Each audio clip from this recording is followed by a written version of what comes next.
तो फिल्म की शुरुआत होती है 1914 में। इजिप्ट के पिरामिड्स में हमें आर्कियोलॉजिस्ट को दिखाया जाता है। ड्राइंग्स के जरिए पता चलता है कि बहुत जल्द ही ये दुनिया खत्म होने वाली है। यहाँ पर एक प्रीस्ट भी था जिसने आर्कियोलॉजिस्ट की ये बात सुन ली। वो नहीं चाहता था कि ये बात दुनिया को पता चले, इसलिए वो आर्कियोलॉजिस्ट के पानी में जहर मिलाकर उसे पिलाने की कोशिश करता है। लेकिन आर्कियोलॉजिस्ट वो पानी फेंक देता है और कहता है कि आज हमने बहुत बड़ी खोज की है, आज जश्न का दिन है। वो अपने असिस्टेंट से शैंपियन लाने को कहता है। इतनी ही देर में इन्हीं पिरामिड्स के करीब एक बहुत बड़ा एलियन शिप उतरता है, जिनके अंदर से बड़े बड़े रोबोटिक एलियंस निकलते हैं, जो सीधा पिरामिड के अंदर आकर एक अजीब सी चाबी लगाता है और वो पिरामिड खुल जाता है। यहाँ पे खड़ा हुआ आर्कियोलॉजिस्ट ये सब देखकर हैरान परेशान था, जिसे उस एलियन ने एक ही सेकंड में बेहोश कर दिया। इसके बाद एलियन जब उस पिरामिड के अंदर गया तो यहाँ 4 कोनों में 4 पत्थर हवा में उड़ रहे थे। ये 4 पत्थर 4 अलग अलग एलिमेंट्स को रिप्रेजेंट कर रहे थे, हवा, पानी, मिट्टी और आग। और इन्हीं चारों पत्थरों के दरमियान में 5th एलिमेंट को भी रखा गया था। ये 5th एलिमेंट क्या था अभी नहीं बताया जाता। प्रीस्ट एलियन से कहता है कि आप इन्हें नहीं लेकर जा सकते, अगर आप यहाँ से ले गए तो दुनिया तबाह हो जाएगी। जिस पर एलियन कहते हैं कि हम खुद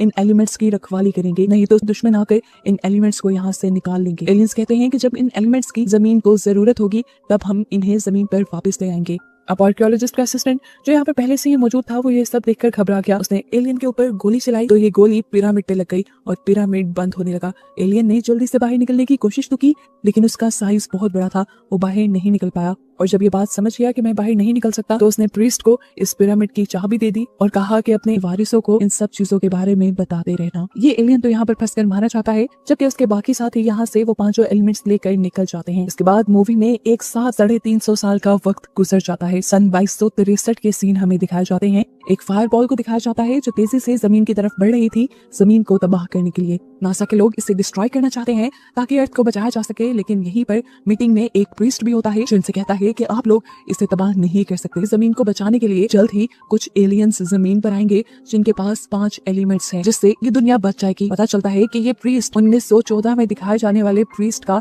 वारिस था। यहाँ के प्रेसिडेंट को प्रीस्ट की बातों पर यकीन नहीं था, इसीलिए वो अपने कुछ छोटे स्पेसशिप उस आग के गोले के पास भेजते हैं ये जानने के लिए कि वो आग का गोला असल में है क्या वो कोई स्पेसशिप है या उसके अंदर कोई एलियन है। तो ये लोग उससे कांटेक्ट करने की भी कोशिश करें, लेकिन वो आग का गोला इतना ज्यादा गर्म था कि उसके करीब स्पेसशिप नहीं जा पाती। इसके बाद प्रेसिडेंट उस आग के गोले को तबाह करने का फैसला कर लेते हैं। छोटे छोटे रॉकेट उस पर लॉन्च किए जाते हैं तो वो आग का गोला टूटकर गिरता नहीं, बल्कि साइज में और कई गुना बड़ा हो जाता है, यहाँ तक कि वो ह्यूमन स्पेसशिप को भी अपने अंदर लेकर तबाह कर देता है। प्रेसिडेंट और नासा के लोग ये देखकर बहुत ज्यादा डर चुके थे। दूसरी तरफ अब हमें एक और स्पेसशिप को दिखाया जाता है जो इसी अर्थ की तरफ बढ़ रही थी, और इसके अंदर वही एलियंस थे जिन्हें हम 350 साल पहले देख चुके हैं। क्योंकि वो जानते हैं कि अर्थ के ऊपर मुसीबत आने वाली है, इसीलिए वो अर्थ के 5 एलिमेंट्स को अर्थ पर लेकर आ रहे हैं। इससे पहले कि वो अर्थ पर पहुंच जाती, किसी और प्लेनेट की छोटी छोटी एलियन शिप्स उसके ऊपर हमला कर देती हैं, जिससे वो शिप तबाह होने लगती है। अब सीन कट होकर हमें एक दूसरे प्लेनेट का सीन दिखाया जाता है, जहाँ ज़ोर्ड नाम के एक आदमी को कुछ एलियंस आकर कहते हैं कि हमने तुम्हारा काम कर दिया है, हमने उस एलियन शिप को तबाह कर दिया है, जिसमें से जो तुम्हें चाहिए वो भी हम जल्द ही निकाल लेंगे। ज़ोर्ड अच्छा इंसान नहीं था। यहाँ हम देखते हैं कि इंसानों को उस क्रैश हुई एलियन शिप से एक एलियन का हाथ मिलता है, जिसे वो एक मशीन में रखते हैं और उसके डीएनए को रेप्लिकेट करते हुए उसे रीजनरेट करते हैं और एक ह्यूमनॉइड एलियन बना देते हैं, जिसका नाम उन्होंने लीलो रखा। और होश में आती ही वो बहुत ज्यादा घबराने लगी। वो जो भी कुछ बोलती है ये लोग समझ नहीं पाते, क्योंकि उसे एलियन वाली लैंग्वेज आती थी। आर्मी जनरल उससे बात करने के लिए जैसे ही उसके करीब आते हैं तो वो पंच करते हुए गिलास तोड़कर वहां से भागने की कोशिश करती है।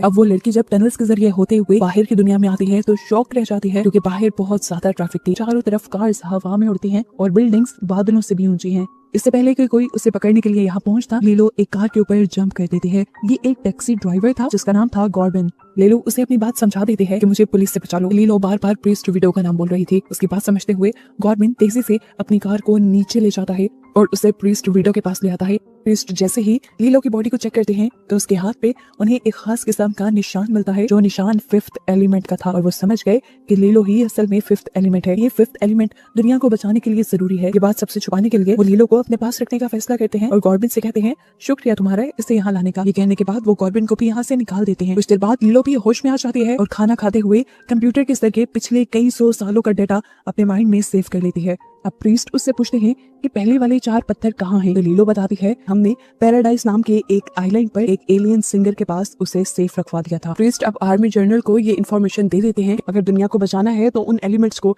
यानी उन पत्थरों को यहाँ पर लाना होगा। प्रेसिडेंट कहते हैं कि ये खबर हमारे अलावा किसी तक नहीं जानी चाहिए। पैराडाइज आइलैंड पर किसी ऐसे इंसान को भेजो जिसके बारे में किसी को पता न चले और वो वहाँ जाकर उन पत्थरों को भी वापस ला सके। पता चलता है कि इन दोनों की बातें एक छोटे इंसेक्ट ट्रैकर की मदद से जॉर्ब का एक साथी सुन रहा था। अब आर्मी जनरल गॉर्बिन के पास जाते हैं, यानी उसी टैक्सी ड्राइवर के पास जाते हैं जिसने लीलो को रेस्क्यू किया था और उसी को पैराडाइज आइलैंड पर जाने का काम दिया जाता है। आर्मी जनरल इस टाइम उसे समझा रहे थे कि किस तरह दूसरे प्लेनेट पर जाकर उसे वो एलिमेंट्स लेकर आने होंगे। तभी उसकी डोरबेल बज जाती है। वो मॉनिटर से बाहर देखता है तो वहाँ पर लीलो आई हुई थी। वो जानता था कि आर्मी जनरल को देखकर वो भाग जाएगी, इसीलिए आर्मी जनरल और उनके सभी साथियों को वो फ्रिज में छुपा देता है और लीलो के लिए दरवाजा खोलता है। इससे पहले कि इन लोगों के दरमियान कोई बात होती, यहाँ पर कुछ लोग आ जाते हैं। ये असल में जॉर्ब के आदमी थे, लेकिन यहाँ वो गॉर्बिन के बजाय किसी और के घर का दरवाजा नॉक करते हैं, क्योंकि गॉर्बिन ने बड़ी ही चालाकी से अपनी नेम प्लेट किसी और के घर के साथ चेंज कर दी थी। ये लोग उस घर में मौजूद आदमी को पकड़कर अपने साथ लेकर ही जाने वाले थे कि यहाँ पर एलियंस हमला कर देते हैं। बाकी सब लोगों को मारकर